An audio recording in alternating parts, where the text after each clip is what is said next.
The Mafia boss's fiancée slapped a waitress seconds later.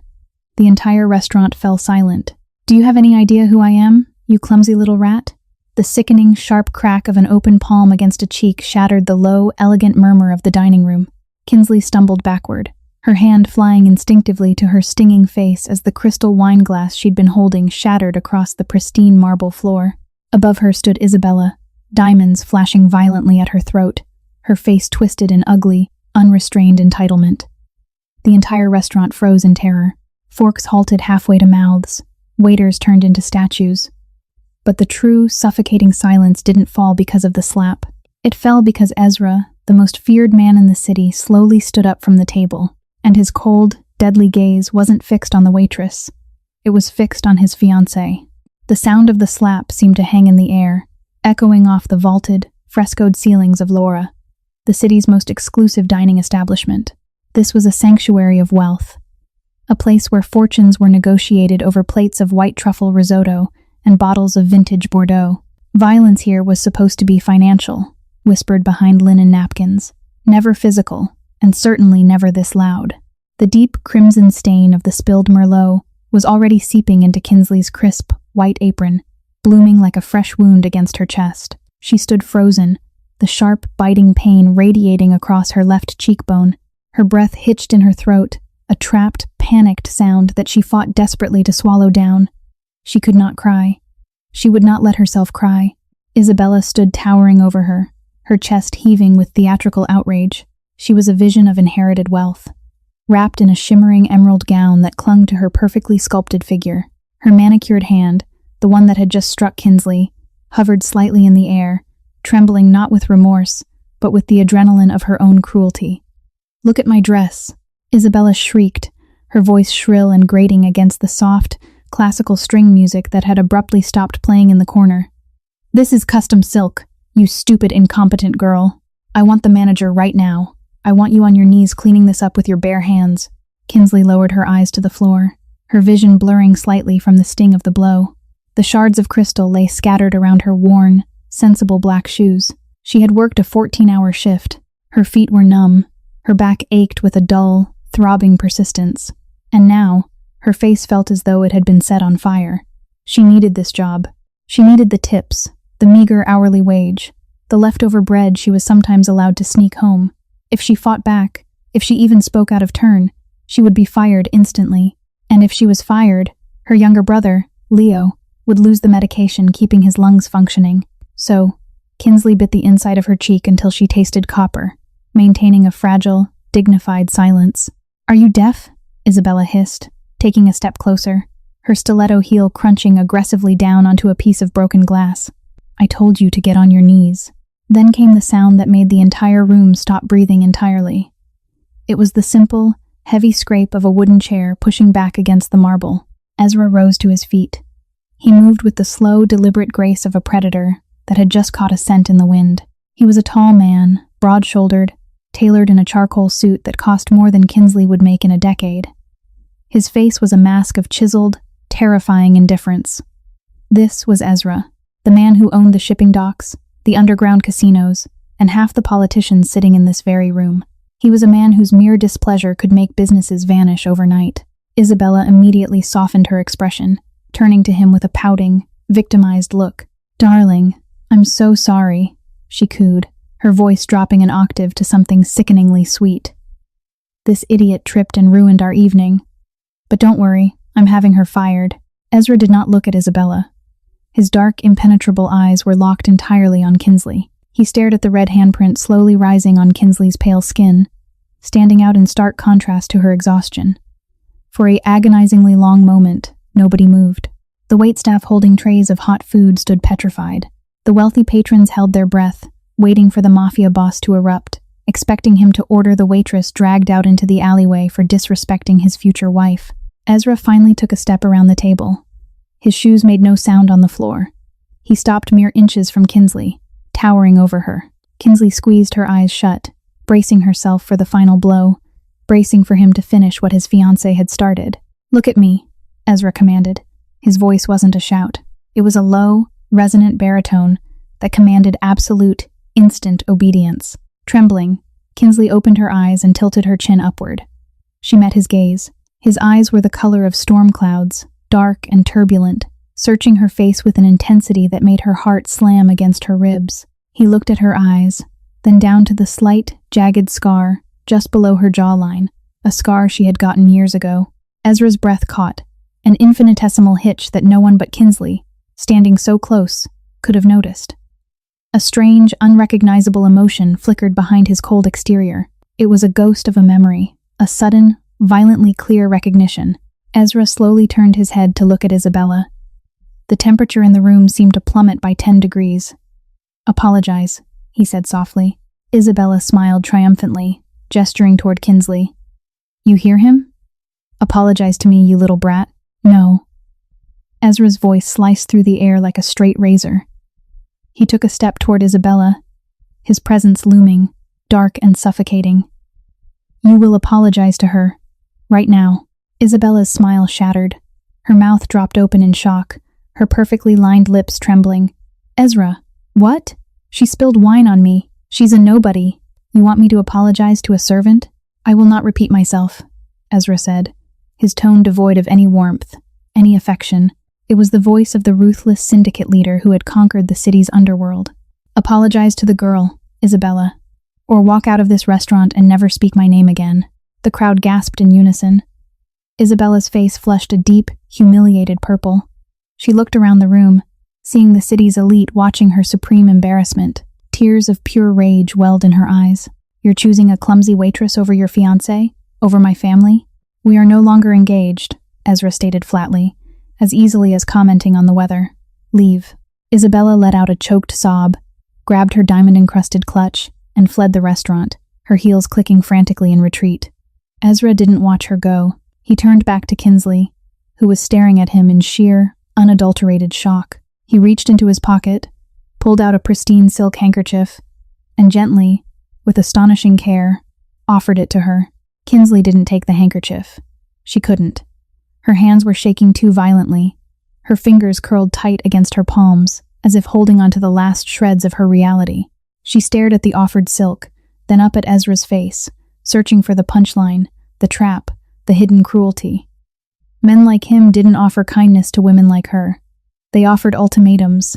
When he realized she wasn't going to reach for it, Ezra slowly placed the handkerchief on the edge of the nearest empty table, giving her a single, lingering look before turning back to his seat. The spell broke.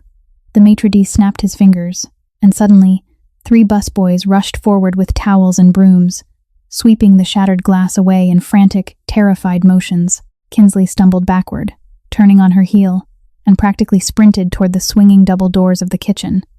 She needed air. She needed to escape the hundreds of eyes burning into her back. She pushed through the heavy wooden doors, and the chaotic, oppressive heat of the commercial kitchen hit her like a physical wall. The air was thick with the smell of roasting garlic, searing meats, and hot grease. Usually, the kitchen was a loud, aggressive symphony of shouting chefs and clanging metal, but as Kinsley burst in, a hush fell over the stainless steel prep tables. Every cook, every dishwasher, every sous chef stopped and stared at her. The bright fluorescent lights overhead were merciless, illuminating the dark, wine-soaked stain on her apron and the bright, angry red handprint on her face. Marcus, the restaurant manager, came storming out of his glass-walled office in the corner. He was a short, heavily perspiring man whose entire career relied on keeping the wealthy patrons of Laura oblivious to the stress of the kitchen. His face was the color of a ripe tomato, a vein throbbing dangerously against his temple. "Kinsley!" Marcus hissed, his voice a frantic, strangled whisper. He grabbed her by the arm, pulling her away from the swinging doors and shoving her toward the dishwashing station in the back. "What did you do? Do you have any earthly idea what you just did out there?" "She bumped into me." "Marcus," Kinsley pleaded, her voice cracking as the adrenaline finally began to wear off, leaving behind a bone-deep exhaustion. Isabella stood up suddenly and knocked the tray. "I couldn't stop it. I don't care if she pushed you down a flight of stairs." Marcus spat, running a trembling hand over his thinning hair. "That is Ezra's table. Ezra, the man who owns the shipping routes, the man who made the mayor step down last month with a single phone call. You spilled cheap wine on his fiancée. And then what did he do? He called off the wedding. Because of you. He did that on his own," Kinsley whispered, leaning back against the cold, stainless steel of the industrial sinks. She reached up, touching her throbbing cheek. She hit me, Marcus, hard. You are a liability. Marcus paced back and forth, wiping sweat from his forehead with a dirty kitchen towel. If Ezra decides to take his anger out on this restaurant, he could shut us down by tomorrow morning. He could have my legs broken. Do you understand the danger you've put us in? You are done here, Kinsley. You are fired. Take off the apron. Leave through the back alley. And pray his men don't follow you home. The words hit Kinsley harder than Isabella's hand. Fired. The floor seemed to drop out from beneath her. Panic, cold and sharp, flooded her veins. No, Marcus, please, you can't, she begged, stepping forward and reaching for his sleeve. Please, I need this job. I'll do double shifts. I'll wash dishes. You know I need the money. Leo's prescription refill is due on Friday. If I don't have the cash, the pharmacy won't give it to me. He can't breathe without it. Please. Marcus roughly shook her hand off, his eyes darting nervously toward the dining room doors. Your sick brother is not my problem. My problem is keeping this restaurant alive. You are toxic right now, Kinsley. Get your things and get out before I call security to throw you out. Kinsley felt a tear finally break free, hot and stinging as it rolled down her injured cheek. She felt like she was drowning. The weight of her life, the mounting medical bills, the eviction notices, the endless, grinding poverty pressed down on her chest until she couldn't pull air into her lungs. She slowly reached behind her waist, untying the strings of her stained apron. She was defeated. The world of the rich had crushed her, just as it always did, casually and without a second thought. Suddenly, the heavy swinging kitchen doors were pushed open. They didn't just swing, they were held wide open. The loud clatter of the kitchen instantly died. The hiss of the grills seemed to fade away. Kinsley looked up through her tear-blurred vision. Standing in the doorway of the kitchen, a place where no patron, let alone the most powerful man in the city, ever set foot, was Ezra. He looked entirely out of place amidst the grease and the steam, his expensive suit immaculate, his presence radiating an overwhelming, suffocating dominance. His dark eyes scanned the kitchen, ignoring the terrified chefs who were shrinking back against the walls, until his gaze locked onto Kinsley standing by the dish pit, holding her soiled apron, tears on her face. Marcus let out a squeak of absolute terror. He scrambled forward, practically bowing. Sir, Mr. Ezra, I am so deeply sorry. You shouldn't be back here. It's dirty, I assure you. The girl has already been terminated. She is leaving immediately. We will comp your meal, of course, and offer. Ezra didn't even look at the manager. He walked slowly through the kitchen, his polished shoes stepping over grates and damp floor mats. He stopped right in front of Kinsley, invading her space, his towering frame casting a shadow over her.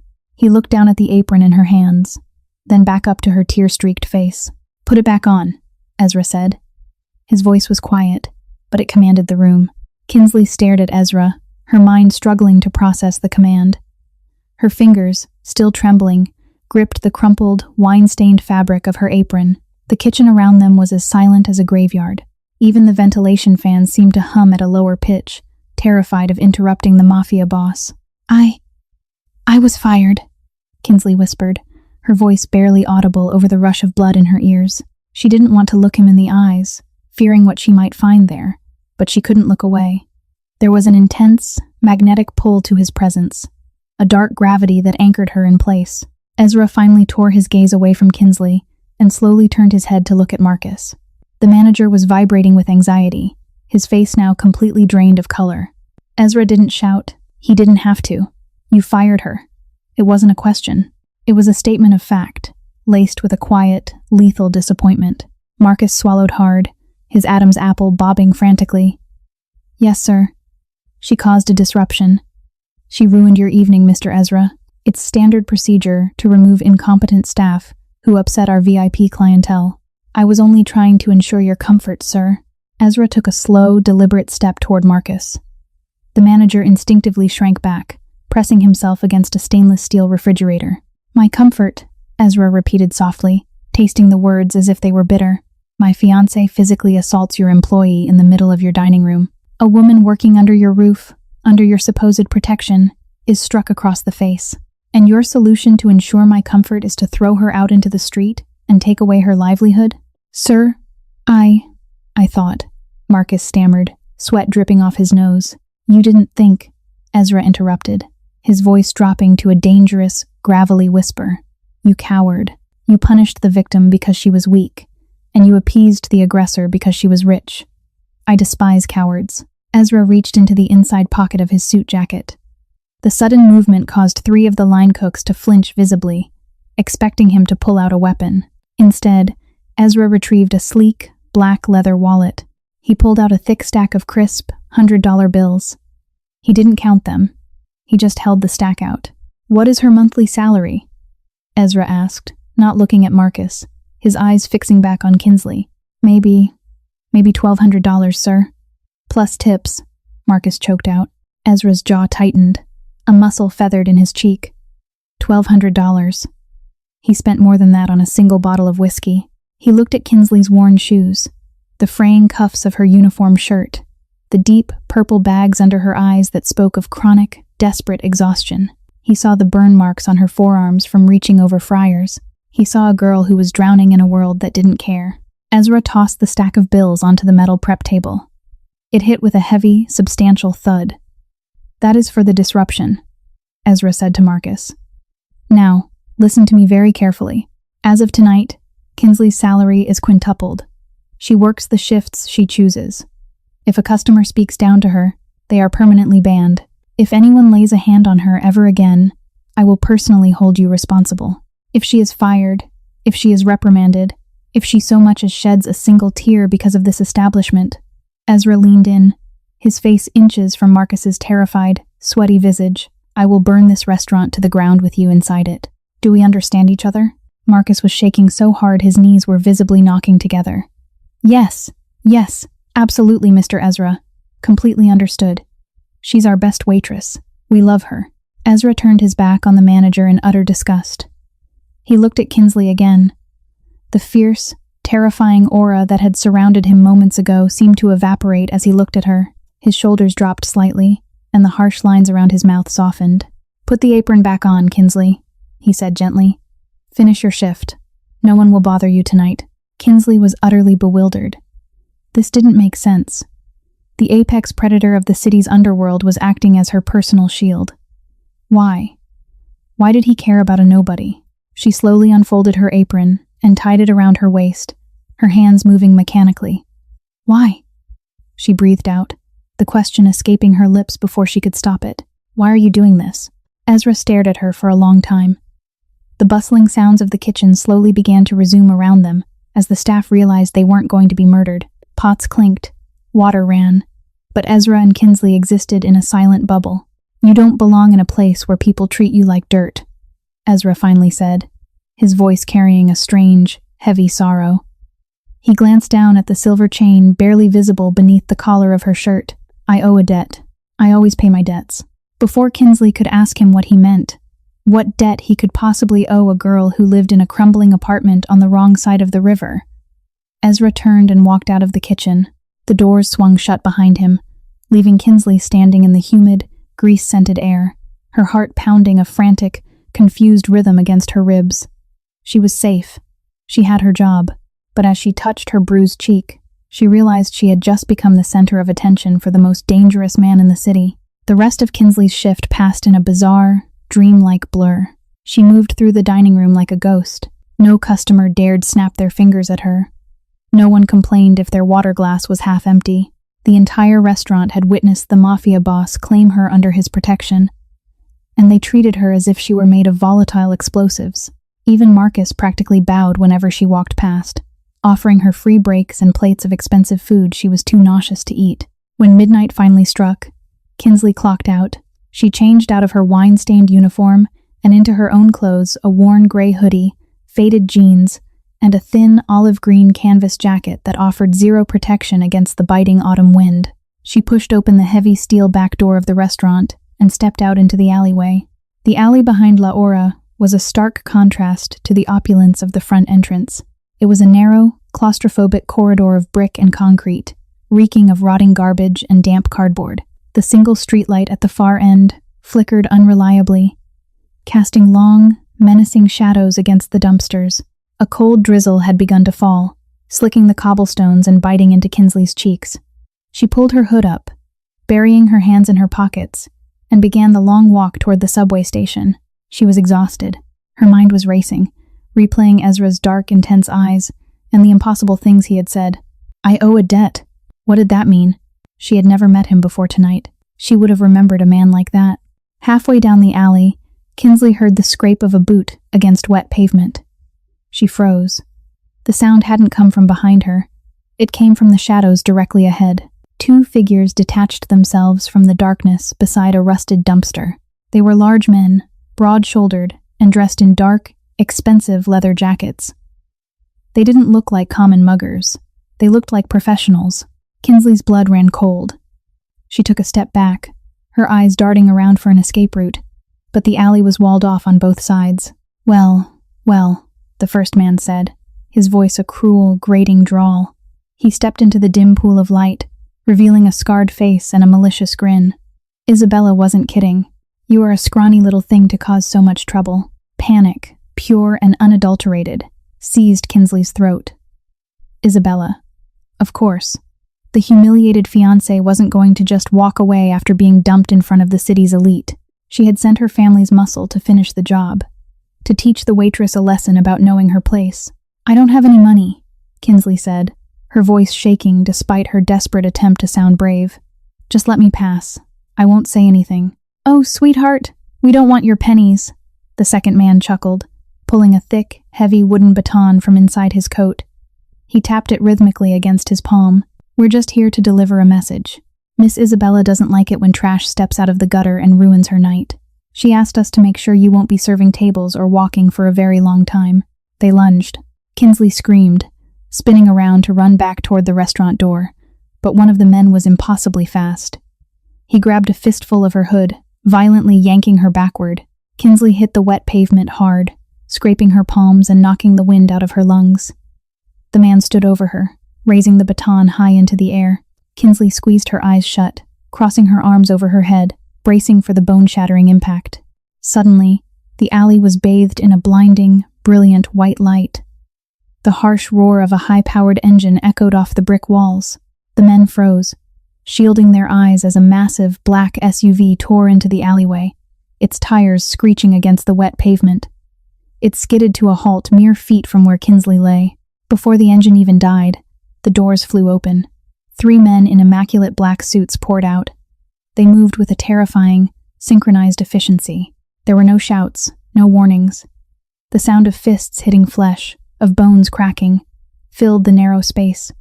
Isabella's thugs didn't stand a chance. Within seconds, the 2 large men were on the ground, groaning in agony, completely neutralized by the brutal, precise violence of Ezra's enforcers. The rear door of the SUV slowly opened. Ezra stepped out into the rain. He held a large black umbrella, his charcoal suit still perfectly unwrinkled. He didn't even look at the bleeding men writhing on the ground. His eyes immediately found Kinsley, who was still sitting on the wet pavement, trembling violently, staring up at him in shock. Ezra walked toward her, his heavy shoes splashing softly in the puddles. He stopped in front of her, holding the umbrella forward so that it shielded her from the freezing drizzle. He looked down at her scraped hands, his jaw tight with a suppressed, violent fury. He reached down, offering her his hand. It was large, calloused, and surprisingly warm. I told Marcus to ensure you got home safely, Ezra said, his voice a low, dangerous rumble that sent a shiver down Kinsley's spine. It seems I have to do everything myself. Kinsley hesitated, then placed her small, trembling hand into his. He pulled her up effortlessly, drawing her close enough that she could smell the faint scent of expensive cologne and petrichor on him. Get in the car, Kinsley, he ordered softly. I'm taking you home. Kinsley sat rigidly in the back of the Maybach, her damp clothes clinging uncomfortably to her skin, terrified of ruining the pristine, cream-colored leather seats. The interior of the car was a sanctuary of silence, heavily soundproofed against the chaotic noise of the city outside. Ezra sat beside her, staring straight ahead, the privacy partition raised to block off the driver. The sheer luxury of the vehicle felt alien, a spaceship hovering over the grim reality of Kinsley's life. Where do you live? Ezra asked, his voice breaking the heavy silence. He didn't look at her, but his presence was a physical weight pressing against her side. Kinsley swallowed hard. She didn't want this powerful, dangerous man knowing where her rundown apartment was. But more importantly, she wasn't going home. I'm not going home yet, she said softly, her hands twisting nervously in her lap. I need to go to St. Jude's Memorial Hospital. It's on the east side. Ezra turned his head slowly, his brow furrowing in a rare display of confusion. St. Jude's? That's a public overflow hospital. It's past midnight. Are you injured? He glanced sharply at her hands, the scraped palms she had gotten in the alley. No, I'm fine, Kinsley said quickly, pulling her sleeves down to hide her hands. It's my brother, Leo. He's a patient there. I go see him after my shifts to make sure the night nurses give him his breathing treatments on time. They forget sometimes, when it's busy. Ezra stared at her, studying the deep, hollow exhaustion in her eyes, the sheer relentless grind of her existence, working grueling shifts, dealing with violent thugs, and then spending her nights guarding her sick brother in a chaotic public hospital.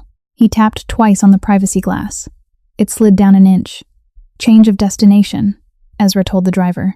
St. Jude's Memorial. 20 minutes later, the massive black SUV pulled up to the curb of the dilapidated hospital. The neon red emergency sign flickered erratically. The entrance was crowded with exhausted, desperate people. It was a place of misery and waiting, completely devoid of the privilege Ezra commanded effortlessly. Kinsley unbuckled her seatbelt. Thank you for the ride, she said, her voice tight. And for what happened in the alley. You don't have to wait. I'll be here all night. I'm coming with you, Ezra stated, opening his door before she could protest. Kinsley wanted to argue, but the look in his eyes told her it would be useless. She led him through the sliding glass doors into the chaotic waiting room. The air smelled sharply of bleach, stale coffee, and sickness. People sleeping on plastic chairs stared as Ezra walked by. He looked like an apex predator stalking through a petting zoo. His tailored suit, his perfect posture, the sheer aura of danger radiating from him parted the crowd like the Red Sea. Kinsley navigated the labyrinthine hallways with practiced ease, finally reaching the pediatric pulmonary ward. The lights were dimmed here, the silence broken only by the rhythmic, mechanical hissing of ventilators and the occasional beep of a heart monitor. She stopped outside room 412, took a deep, steadying breath, and pushed the door open. Ezra stopped in the doorway, hanging back in the shadows. The room was small, cramped, and shared with another patient. In the bed near the window lay a boy of about 10. He was heartbreakingly pale, his skin almost translucent, with dark circles bruised under his eyes. A clear plastic mask covered his nose and mouth, hooked up to a noisy machine that pumped air into his failing lungs. This was Leo. The moment Kinsley stepped into the room, her entire posture changed. The tense, fearful girl from the alley vanished. She became soft, radiant, and fiercely gentle. She approached the bed, setting her bag down, and leaned over to kiss Leo's sweaty forehead. The boy stirred, his eyes fluttering open. Kinsey? Leo mumbled weakly, his voice muffled by the oxygen mask. A tired smile touched his pale lips. You're late. I know, buddy, I'm sorry. Crazy night at the restaurant, Kinsley whispered, pulling a chair close to the bed and taking his small, frail hand in hers. How are the lungs today? Did Dr. Eris come by? Yeah, he said. He said the fluid is building up again. Leo breathed heavily, his chest working hard for every intake of air. Kinsey, my chest hurts. Kinsley's face crumpled with a devastating, silent agony, but she forced a bright, reassuring smile for her brother. I know, brave guy. I know, but I'm picking up your new meds on Friday. They're going to make you feel so much better, I promise. Just hold on a little longer for me, okay? Standing in the doorway, completely unnoticed, Ezra felt a strange, painful tightening in his chest. He lived in a world of absolute power, where people begged for their lives, where millions of dollars changed hands with a nod. But looking at Kinsley, a girl who had absolutely nothing, who was being crushed by the weight of poverty, he saw a strength that dwarfed his own. She was holding this dying boy together with sheer willpower and unconditional love. Kinsley reached up to adjust the collar of her shirt, rubbing her chest absently as she worried over Leo. In doing so, she pulled a long silver chain out from beneath her shirt. Hanging from the chain was a dull, tarnished brass coin. It looked like an old arcade token, cheap and heavily worn. From the shadows of the doorway, Ezra saw the coin catch the dim light of the hospital monitors. His heart stopped dead in his chest. He couldn't breathe. The walls of the hospital seemed to spin violently. That coin. He knew that coin. He stepped out of the shadows, walking slowly into the room. His eyes locked onto Kinsley's chest. "Where did you get that?" Ezra's voice was barely a whisper, thick with an emotion he hadn't felt in 15 years. Kinsley jumped, startled by his sudden voice. She instinctively clutched the pendant, covering it with her hand. "It's nothing. Just a piece of junk." "Let me see it," Ezra demanded, his voice trembling slightly. He reached out his hand, his fingers shaking. "Please, Kinsley, let me see it." Kinsley hesitated, her hand clamped protectively over her chest. The intensity in Ezra's eyes was terrifying, not because it was angry, but because it was completely stripped of his usual armor. The ruthless Mafia boss was gone, replaced by a man looking at a ghost. Slowly, her fingers uncurled, she let the silver chain slide from her grip, leaving the tarnished brass coin resting against her collarbone. Ezra stepped closer, leaning over Leo's bed. The little boy watched him with wide, fearful eyes, but Ezra barely noticed him. He reached out, his large, calloused fingers delicately brushing against the coin. He traced the smooth, worn edges, feeling the faint, almost entirely faded engraving of a smiling sun on one side. "The Golden Sun Arcade," Ezra murmured, his voice cracking, a sound so raw it made Kinsley's heart ache. "It used to be down on 4th and Elm, burned down a decade ago." "How do you know that?" Kinsley whispered, staring up at him. Ezra slowly withdrew his hand, stepping back, running a hand over his face. He looked at the ceiling, taking a deep, shuddering breath, fighting a battle within his own memories. The sterile smell of the hospital faded, replaced by the phantom stench of garbage, freezing rain, and copper-scented blood. 15 years ago, Ezra began, his voice low, filling the quiet room. "I wasn't who I am now. I was a 14-year-old runaway, a street rat. I ran messages for the local gangs, stealing food to survive. One night, I ran a message to the wrong crew. They cornered me in an alley behind a butcher shop in the slums. They didn't just beat me, they stabbed me, 3 times in the ribs." Kinsley's breath hitched. She remembered. Oh God, she remembered. "They left me there to bleed out in the snow," Ezra continued, his gaze returning to Kinsley, locking onto her eyes. "It was January, the coldest night of the year. I couldn't move. I could feel the blood freezing to my skin. I knew I was dying. I closed my eyes and waited for it to end. But then, someone found me." Kinsley's hand slowly drifted back up to touch the coin. Her voice was a fragile whisper. "A little girl. She was supposed to be walking straight home from school, but she took a shortcut because she wanted to look at the stray cats behind the butcher shop." Ezra nodded slowly, his eyes shining with unshed emotion. "She was tiny, 7, maybe 8 years old. She was wearing a bright yellow winter coat, the kind that looks like a marshmallow. She didn't scream when she saw the blood. She didn't run away. She knelt down in the freezing mud." "You were shaking so badly," Kinsley said, tears welling in her own eyes as the memory rushed back with terrifying clarity. "Your lips were blue.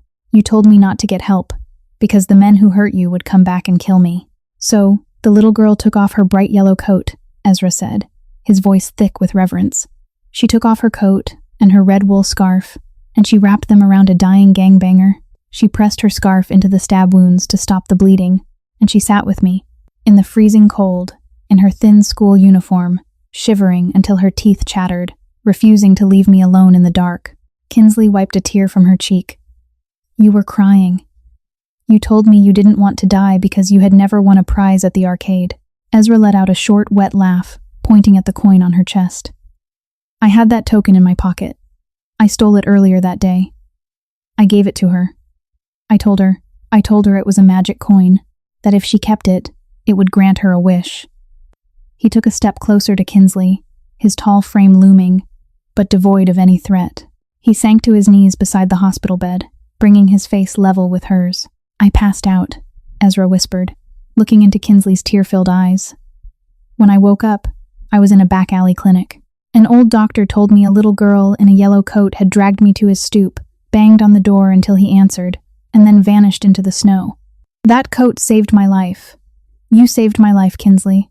Kinsley stared at the ruthless Mafia boss kneeling on the linoleum floor of a public hospital. The realization hit her like a physical blow.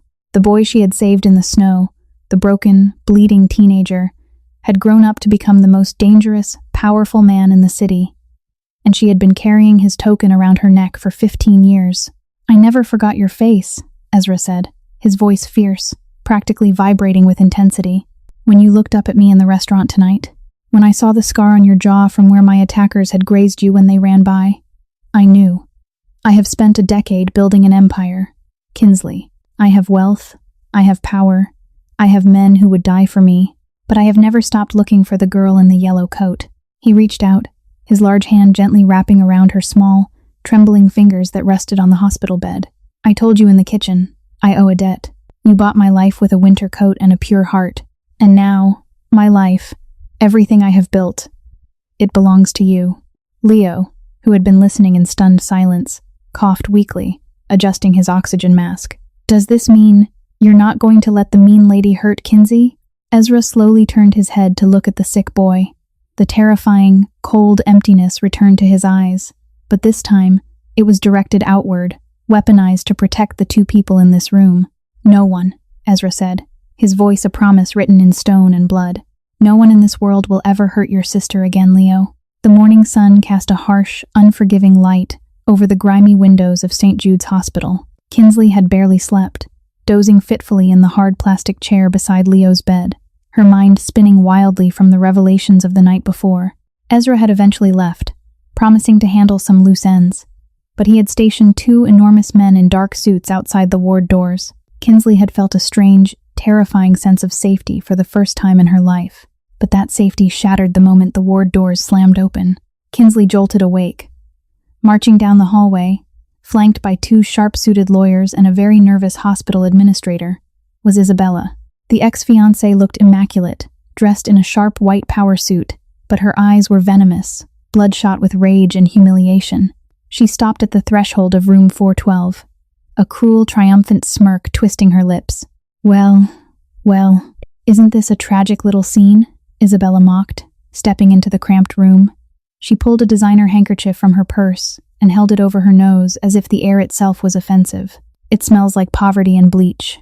Kinsley immediately stood up, stepping between Isabella and Leo's bed. Her heart hammered against her ribs, panic rising fast. The 2 bodyguards Ezra had left were nowhere to be seen. Isabella must have had hospital security detour them. "What are you doing here, Isabella? Leave us alone." Isabella laughed, a sharp, brittle sound. "Leave you alone? Oh, sweetie, you humiliated me in front of the entire city. You stole my fiancé. You ruined my life. Did you really think I was just going to go home and cry into my pillow?" She snapped her fingers. One of the lawyers immediately stepped forward, handing Isabella a thick manila folder. Isabella flipped the folder open, running a manicured fingernail down the page. "Let's see. Leonardo Vance, age 10, severe cystic fibrosis. Unpaid medical debt at this facility currently exceeding $85,000. Only kept on the ward via a charity care exception." Isabella looked up, her eyes gleaming with absolute malice. "A charity exception funded, primarily, by the philanthropic wing of my father's corporation." The blood drained from Kinsley's face. The floor felt like it was tilting beneath her. "No. Please. Yes," Isabella purred, stepping closer. "First thing this morning, I had my father's accountants review the hospital's charity cases. We decided your brother's case was a poor investment. We pulled the funding. Furthermore, my family's holding company just purchased the collection agency that owns your $85,000 debt." The nervous hospital administrator stepped forward, refusing to meet Kinsley's eyes. "Miss Vance, I'm terribly sorry. Without the charity funding, and given the massive outstanding balance, we can no longer justify keeping Leo in an inpatient bed. He's being medically discharged this morning. We've already started the paperwork." "He can't breathe on his own," Kinsley screamed, tears instantly blurring her vision. She grabbed the metal rail of the bed, shielding Leo, who was watching with wide, terrified eyes beneath his oxygen mask. "If you take him off these machines, if you send him home without his IV meds, he will die within a week. You're killing him." "I'm not killing him," Isabella said coldly, crossing her arms. "You are, because you didn't know your place. You thought you could flutter your eyelashes at Ezra and become a queen. But Ezra isn't here, is he? Men like him get bored. He played his little knight in shining armor game last night, and today, he's moved on. You are nothing." Kinsley felt a crushing, suffocating despair. Isabella was right. Ezra was a mafia boss. Why would he actually stay? Why would he actually care? The debt he spoke of last night felt like a fever dream now. The reality was this rich, cruel woman holding Leo's life in her perfectly manicured hands. "What do you want?" Kinsley sobbed, her pride breaking, shattering completely. She would do anything. "Please, Isabella. I'll leave the city. I'll never speak to Ezra again. I'll disappear. Just don't take my brother's care away. Please. God. Please." Isabella's smile widened into something truly monstrous. "You want to beg? Good. Let's see it. Get on your knees." Kinsley didn't hesitate. She didn't care about her dignity. She didn't care about anything but the wheezing breaths coming from the boy in the bed behind her. She slowly began to bend her knees, the cold linoleum floor rushing up to meet her. "I said get on your knees and apologize for being a pathetic, gold-digging rat," Isabella hissed, leaning over her, relishing every second of the destruction. Kinsley's knees hovered an inch above the floor. She opened her mouth to speak the humiliating words. "If your knees touch that floor, Kinsley, I will be very upset with you." The voice was quiet. It didn't boom. It didn't echo. It sliced through the tense air of the hospital room like a scalpel. Isabella froze, the triumphant smile falling off her face as if she had been slapped again. The lawyers stepped back, their briefcases suddenly looking very heavy. Standing in the doorway, blocking the exit entirely, was Ezra. He was not wearing a suit today. He was wearing a dark, tailored overcoat, looking larger, darker, and infinitely more dangerous than he had the night before. His eyes were fixed on Isabella, and they contained a cold, terrifying promise of absolute destruction. "Ezra," Isabella breathed, her voice suddenly trembling. "What are you doing here?" Ezra didn't look at her. He walked past Isabella as if she were a piece of garbage on the sidewalk. He walked to Kinsley, hooked his hands under her arms, and effortlessly lifted her back to her feet. He brushed a tear from her cheek with his thumb, his touch devastatingly gentle. "I told you no one would ever hurt you again," he murmured to Kinsley. "I meant it." Then, Ezra turned slowly to face Isabella. The gentleness vanished. The mafia boss had arrived. The air in the cramped hospital room grew suffocatingly dense. Ezra stood between Kinsley and Isabella, an immovable, lethal barrier. He didn't raise his voice. He didn't make any sudden movements. His stillness was the most terrifying thing about him. It was the calm of the ocean right before a tsunami hits the shoreline. "You are a very stupid woman, Isabella," Ezra said softly, his voice devoid of anger, which only made it more chilling. "I gave you an out last night. I let you walk away with your life and your family's dignity, but you couldn't help yourself. You had to come for what is mine." Isabella tried to stand tall, puffing out her chest, relying on the immense wealth and power her family had always wielded. "What is yours? You're claiming this gutter trash?" "Ezra, my family's holding company bought her debt. I own her. I own her brother. You can't just bully your way out of legally binding financial contracts." "My father, your father," Ezra interrupted smoothly, reaching into the inner pocket of his coat, "called me at 4 o'clock this morning, weeping like a child." Isabella's bravado faltered. Her eyes darted to her lawyers, who suddenly looked very pale and were slowly edging toward the door. What are you talking about?" Ezra pulled out a sleek, black smartphone and tossed it onto Leo's bed tray. "Check the news, Isabella. Check your bank accounts. Did you really think you could use your family's corporation as a weapon against someone under my protection without me noticing?" Isabella snatched the phone with trembling hands. The screen was already glowing with a financial news headline. "Carlisle Holdings collapses under massive federal investigation. Assets frozen overnight. My syndicate controls the shipping lanes," Ezra explained, pacing slowly like a caged panther.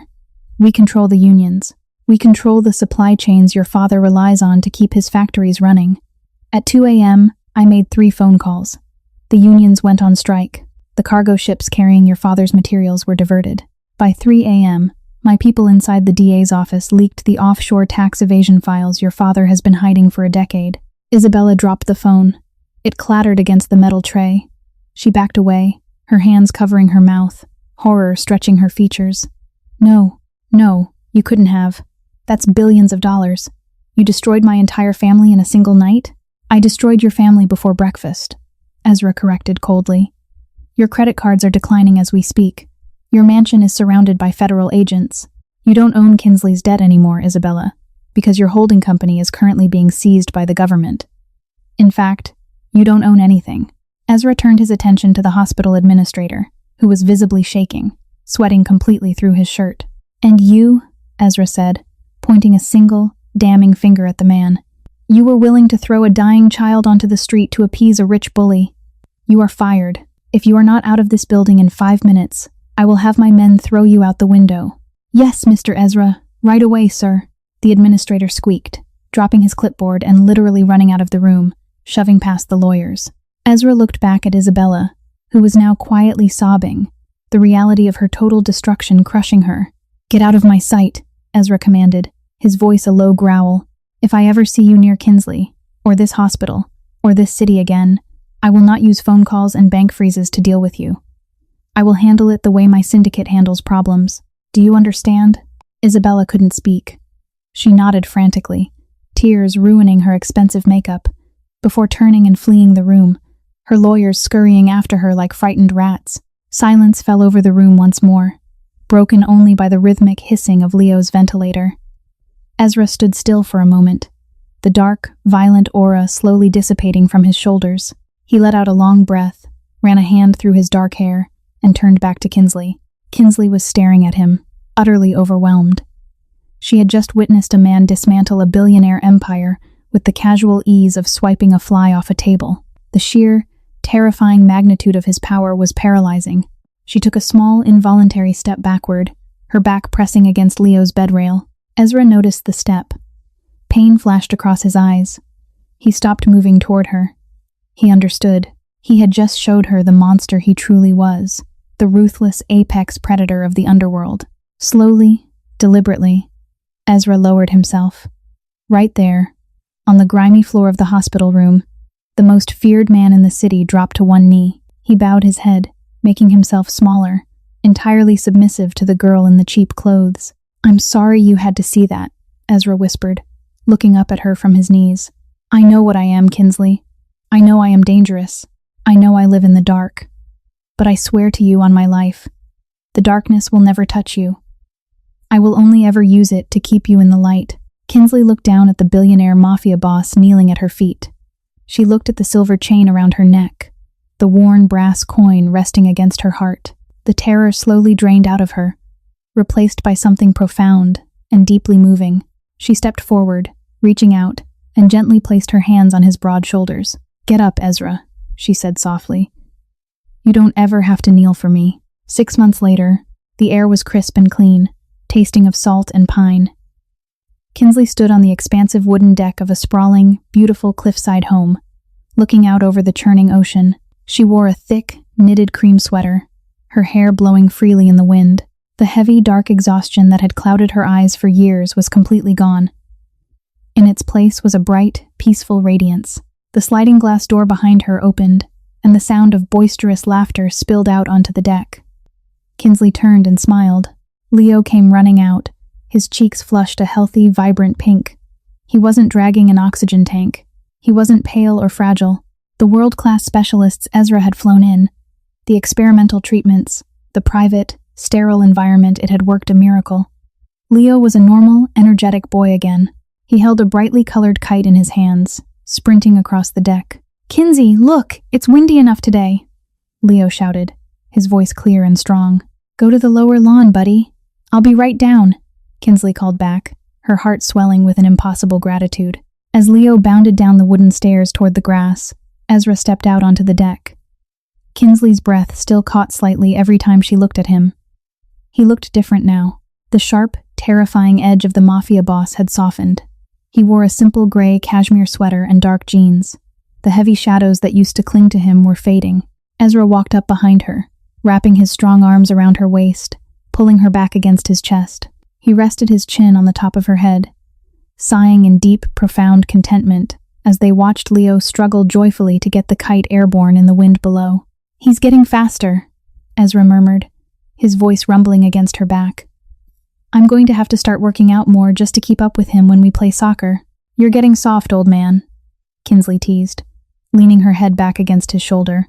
I am, Ezra agreed easily, kissing her hair, and I like it. It hadn't been an easy 6 months. Dismantling a criminal empire was infinitely more dangerous than building one. Ezra had spent the first 3 months fighting bloody, ruthless battles in boardrooms and back alleys, transferring his illegal assets to legitimate enterprises, paying off loyalists, and utterly destroying anyone who tried to step into the power vacuum he was creating. He had taken his vast wealth and washed it clean, stepping out of the underworld and into the brutal, but legal, world of corporate logistics and real estate. He had done it all for her. He had burned down his kingdom because Kinsley could not live in a world built on blood. And Ezra refused to live in a world without Kinsley. Kinsley turned around in his arms, wrapping her hands around his neck. She reached up and gently touched the faint, jagged scar on his cheek. Ezra closed his eyes, leaning into her touch. "I got my acceptance letter today," Kinsley said softly. Ezra's eyes snapped open, a brilliant, genuine smile breaking across his handsome face. "The nursing program at the university?" Kinsley nodded, biting her lip to hold back happy tears. "I start in the fall. I'm finally going to do it, Ezra. I'm going to be a pediatric nurse." Ezra pulled her tight against him, burying his face in her neck. "I am so incredibly proud of you," he whispered fiercely. "You're going to save so many people, Kinsley, just like you saved me." Kinsley pulled back slightly, looking deep into his storm-gray eyes. They weren't cold anymore. They were warm, safe, and filled with a love so absolute it felt like gravity. She reached beneath the collar of her sweater and pulled out the silver chain. The worn brass token still hung there, resting against her skin. "You said this was a magic coin," Kinsley whispered, tracing the faded sun on the metal. "You said it bought a wish." Ezra looked at the token, the bridge between his darkest night and his brightest morning. He reached up, his fingers brushing over hers, covering the coin, pressing it gently against her heart. "I did. What is your wish, Kinsley?" Kinsley smiled, rising up onto her tiptoes, bringing her lips agonizingly close to his. "I don't need to make one," she breathed, her eyes shining. It already came true. Ezra captured her lips in a deep, tender kiss. The ocean wind howled around them, sweeping away the last remnants of the past, leaving only the quiet, beautiful dawn of the life they had fought so hard to build together. True strength isn't found in wealth or power. It is found in the quiet, enduring kindness of those who have nothing, yet give everything to save another. A single act of compassion can ripple through time, changing monsters into men, and breaking the chains of the darkest empires. Thank you so much for reading Kinsley and Ezra's story. If you enjoyed this journey of redemption, hidden truths, and transformative love, please hit the like button, share this story with your friends, and subscribe for more cinematic, emotionally intense stories. Your support means the world.